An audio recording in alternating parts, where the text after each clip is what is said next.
Hello, everybody, and welcome to the Open eCry Market Commentary for the week of September 24th. My name is Toby Gennaro from Trade with Precision, and we'll be taking a look at some of the U.S. equities, foreign currencies, and commodities this week to see where the markets might be headed. So taking a look at the S&P 500, the mini futures here on the ES contracts, and looking at some of the higher time frames like we normally do. We got the monthly chart up here, and as we've been talking, 4 straight months here of bullish candles, broke to a new high up there right around that 1465 level. And so higher highs, higher lows, things looking very bullish on the higher time frames here. Moving down to the weekly chart, we've got a little overextension here from the moving averages on the weekly, but as you know, on the weekly charts, that can sustain itself for quite some time. So that really doesn't give us a whole lot of direction. All we can see here is actually a nice solid support level right around that 1420, where we could get a pullback into there with the moving averages going up to meet the price. Could put us right back in the buy zone on the weekly chart. As we start looking at the daily chart, we can see that we're getting kind of a very level consolidation of some very smallish candles. And a lot of times in a trend like this, you'll have the moving averages catching up to the price, and then you'll start to see at some point when the price gets into that buy zone some very small bullish candles setting up there to make a continuation of this trend going forward. You see that a little better here on the 480 chart, that flat consolidation there. And got the moving averages are rolling over slightly here on the 480, but wouldn't be fooled by that necessarily.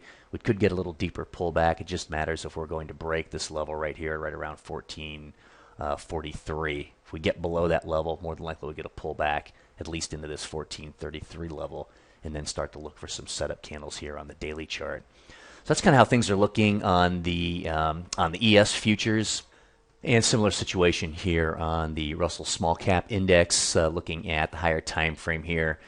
We actually didn't have this on the ES futures, but we do have it here on the Russell. We basically have the third touch of a fairly precise flat level there, right around that 857 level.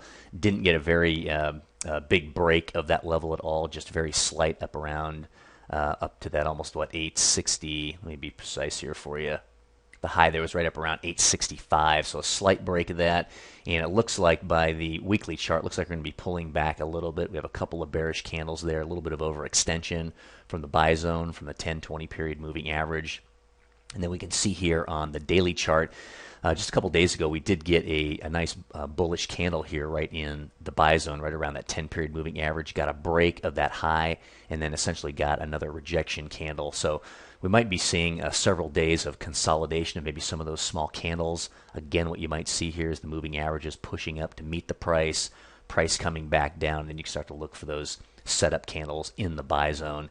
And then you want to couple that with potentially a nice support level, like potentially is 821 level. There's also a support level here right around 843 that you can start to look at. So one thing you want to keep an eye out for on the 480 chart is a break of this level right here, and this candle puts us in.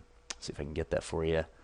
The low is 842.20, so if we get a break of that 842 level, more than likely we might come back down to the next low here of 831, or that could get us all the way back to 821, which would be a nice healthy pullback on the daily chart.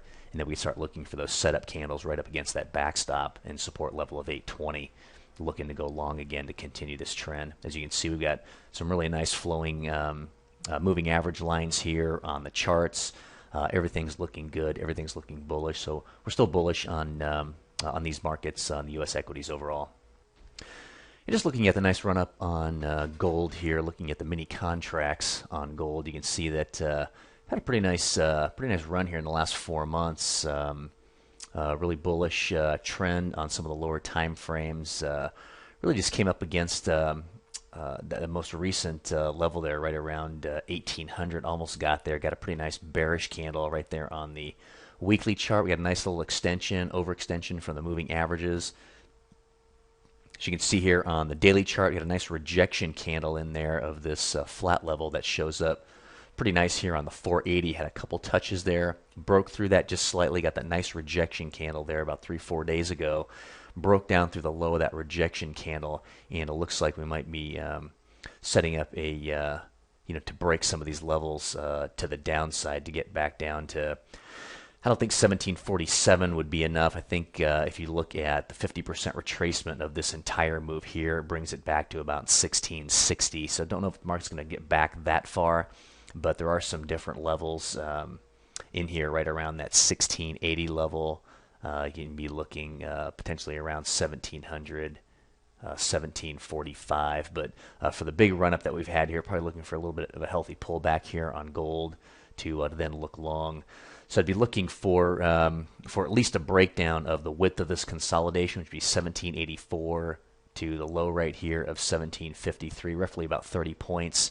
So I'd be looking at least right around probably 1723 as the earliest time to start looking to get long, which might be actually right to the bottom of that level right there, right around 1720 might be a reasonable place to start looking for a long setup. So that 1720 would then put us pretty much right back into the middle of that buy zone on the daily chart, and then we can start to look and see if we can get a very bullish setup candle to then begin to take this long at least back into the high of that 1785 level. So that's kind of what the trade looks like on gold. Nothing right now, but something to look forward to in the coming week as far as what that pullback is going to look like, and then what's going to happen there. But looks like we're going to need a pullback there to get something going. Another thing that's given me that clue is a lot of divergence here on the 480 chart. You can see we've made this higher high right here. We've got basically just a lower high on both the MACD and the RSI. This is also paired up on the 240, also on the 120. So when you get a couple of charts like that on the higher time frames lined up, usually there's going to be some kind of a pullback to one of these levels coming back. So always take a look at the width of the consolidation. That kind of gives you a general idea of how far the pullback might be, and it looks to be, right around that 723 level. So that's the lookout on gold. And taking a look here at crude oil.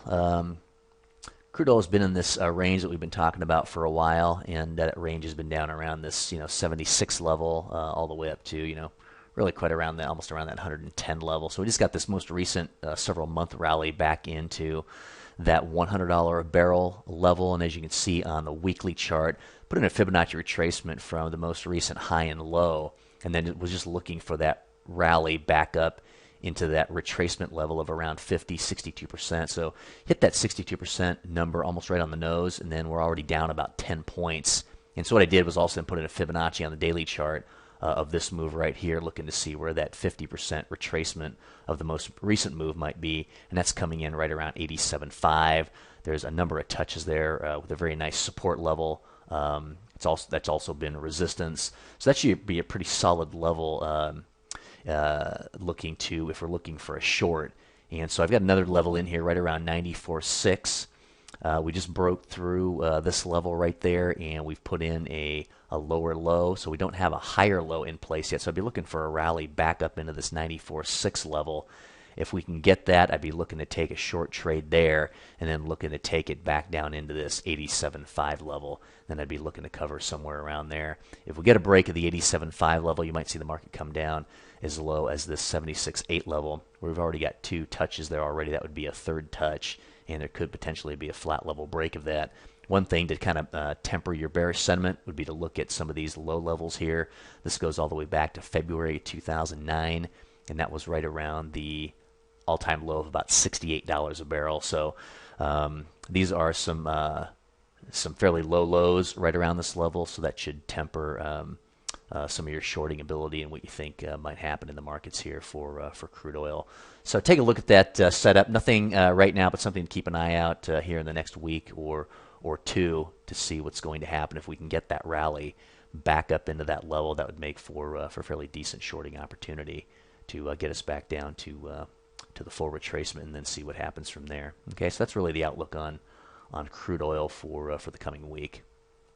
So thanks for watching the Open eCry market commentary for the week of September 24th, and we do look forward to speaking to you next week on the Market Update.